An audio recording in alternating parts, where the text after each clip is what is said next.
Audio Jungle.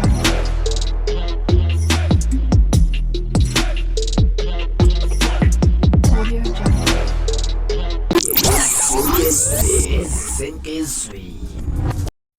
Sanibonani wey'ngane zakwethu, ake nginibelele phinde futhi nginamukele kuyona i-channel hamba phambili Radio Inkezi. Igama lami ngumphathi Ntuthu Khumalubathi la sibona amagumede. Ngala kwethu-ke la amakliphu alandelayo amakliphu yabantu abaqhubekayo bakhuluma enkonzweni esikhumbuzo ngomsakazo Ukhozi FM. uMandla Magwazi zobe edomele kanje laphana njengoba inkonzo esikhumbuzo yakhe iqhubeka laphana emsakazweni Ukhozi FM ku-M1 laphana eThekwini-ke laphana-ke mangabe useduze neTheku ngane zakwethu. Nangomunye-ke ebekade bekhuluma Isithamelwambe lo mcimbi akuze uthi khulume wathina.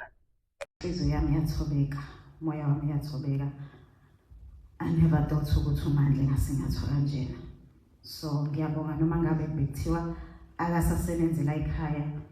Lapha khona uMandla beyithanda iRadio.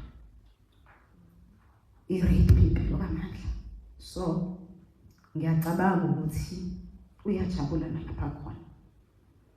Ngingakandi kakhulu wayijwayele ukuthi hayi asihambe nongikhapha siye emsebenzini. Ngiyakwazi ngemuva emaparking nangaphambili mangisuke ngizomlanda. Uyabona Mandla ngikuphi namhlanje ngifikile emsebenzini wakho. Wazi wangahamba la ekhaya angazi ngisho imindini. Ngangifike nje ngipake ngimlande.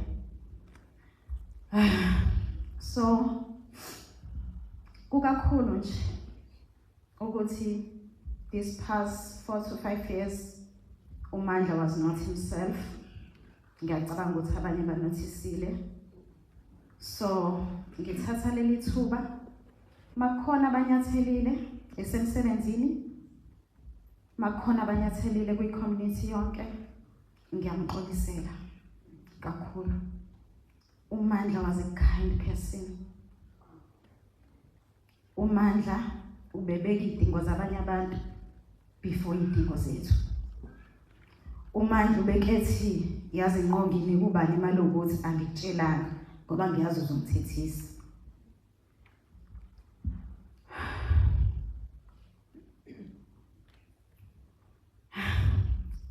uMandla bebathanda abantwana bakhe. Mina ubaba wami ushone ngesemncane.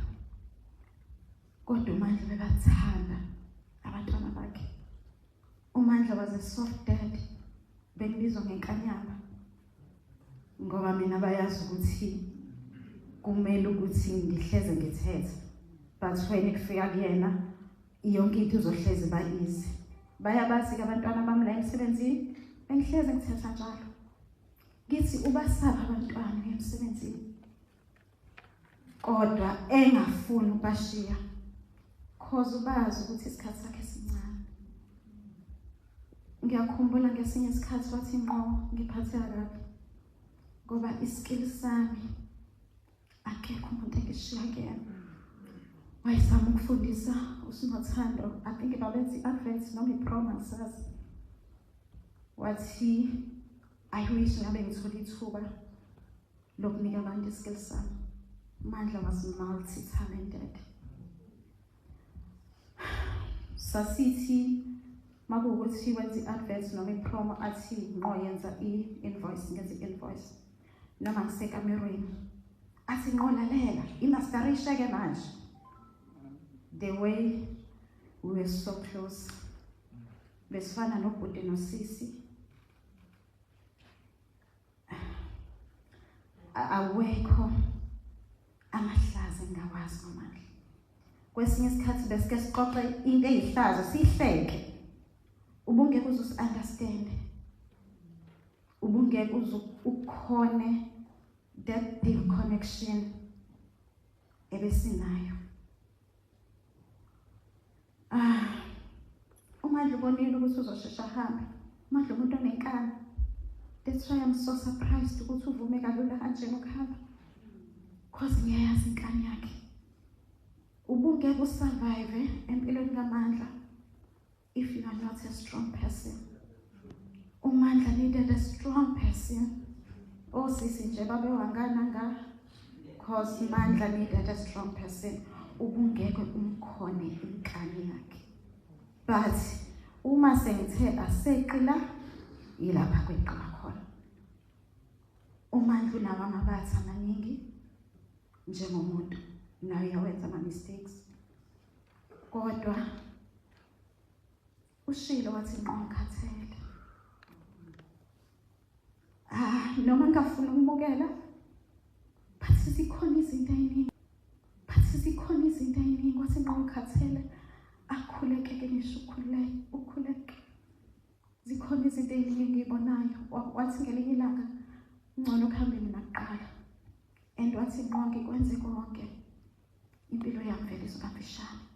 Bathi ngitshela ukuthi hayi ke usuyiphuzele ke manje. Bathi ngiyabonga uNkulunkulu ngempilo kaMandla. Ebesiboleke yona. Kuyangithobisa ukumbona nibaningi kangaka. Ngiyacabanga nalapha khona ukuthi kuyamjabulisa. Ngiyabonga bonke abahleli balomcimbi abakwazi ukuthi bawuhlele. Siwumndeni asazi ukuthi sibonge kanjani, because we never thought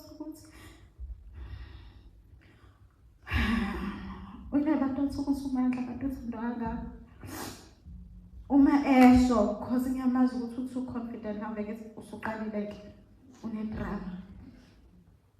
But ingakho ngithi I think useshilo ugive up because uMandla unikala. Ugive up ukuthi ngikhulisa abantwana ngingedwa azi ukuthi abantwana bakhe bamthanda kangakanani.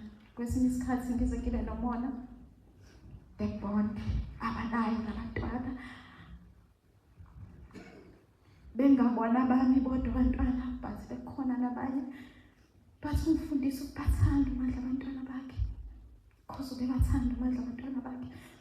Umfundisi ingane ungayihlukanisi, ngikwazi ukuthanda ingane ngendlela eyodwa. So nalapha khona kunzima ukumdedela. Ngelinye ilanga ngiyamcasukela ngithi he's such a coward to leave us like this. Oqala nje unyaka but kube khona ukuthi kumele ukuthi ngimdedele aphumule. Ijeni yakhe ayihambile. I think ifikile egcineni. Ngiyabonga kakhulu uMandla. Abantwana bami ngeke bezoba yiswele Father figure. Abantwana bami banomalume. Abantwana bami bano-aunti. Ngendlela esingathwa ngayo kuyasithobisa. Ngoba uMandla umuntu onamabatha. Kodwa uNkulunkulu wamnika abantu abazoba senhlizweni yakhe, abazokwazi ukum-understanda. Ingakho ngithi ngakulesi sikhathi ngicela hamba phumule. Lapha khona ngiyafisa ukuthi mayijike ibuke emuva alibone ukhozi lokho amenzele khona, cause kwaba isilonda. Ngalesi sikhathi asiyeke emsebenzini ngathi mangifika ekhaya mawulalelo ukhozi ngashisa ngifake igagasi.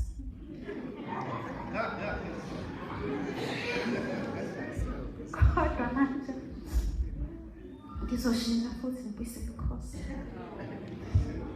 Siyambonga uNkulunkulu kakhulu, siyabonga ukuxhaswa kwabantu abasixhasile bonke.